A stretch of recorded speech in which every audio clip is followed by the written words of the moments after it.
হচ্ছে কনফিউশনের বিষয়। আমার হচ্ছে যে দেখে দিলেন উনি টার্মিনাল ওয়ান এবং আমাকে বলা হয়েছিল যে টার্মিনাল টু টিকিটে মেনশন করা ছিল না। সো খুবই কনফিউজিং। আমি চলে আসছি টুতে। সো উনি আমাকে বললো যে 42 গেটে করে শাটল বাসে করে ফ্রিতে যাইতে টার্মিনাল ওয়ানে, ওখানে থেকে হচ্ছে ছাড়বে।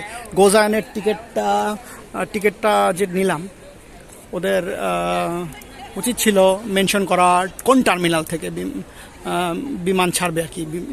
আমার টিকিটটা হচ্ছে বিমান বাংলাদেশের। সো ওই যে 42 গেট, তো আমাকে শাটল বাস নিয়ে যাইতে হবে।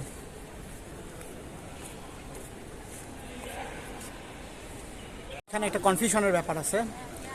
গোজায়ান থেকে টিকিট কাটছিলাম, বাট টিকিটের মধ্যে এবং বিমান বাংলাদেশ কিন্তু গুয়াংজু এয়ারপোর্টের যে ক্যান্টন এয়ারপোর্ট, এটাতে কোনো মেনশনই করে না যে কোন টার্মিনাল। এখানে 2টা টার্মিনাল। তো এখানে কোনো অদ্ভুত ব্যাপার হচ্ছে যে এখানে কোনো মনিটর নাই যেখানে আমি চেক ইন ইনফরমেশনগুলো দেখব। সো অনেক কনফিউজড আমি। এখান থেকে আমি সাউথ টার্মিনাল ইন্টারন্যাশনাল যেটা, সেটাতে এসে শুনতে পাই যে টার্মিনাল ওয়ানে যেতে হবে। আমি টুতে আসছি। এটা মূলত ইন্টারন্যাশনাল এবং ডোমেস্টিক। ওইটা সম্ভবত ডোমেস্টিক, বাট এখন আমাকে ওইখানে যেতে হবে। তো শাটল বাস আছে, শাটল বাসে করে যাব।